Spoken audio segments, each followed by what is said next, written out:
Time कितना हुआ है? रुक मैं देख रहा हूँ। 4:30। चल घर जाने का टाइम हो गया है मालिक के पास। चल।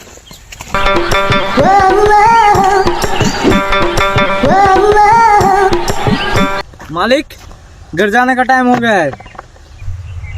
हाँ इतना जल्दी? 4:30 हो गया है। हाँ हाँ ठीक है, कितना हुआ है? 15,000। माता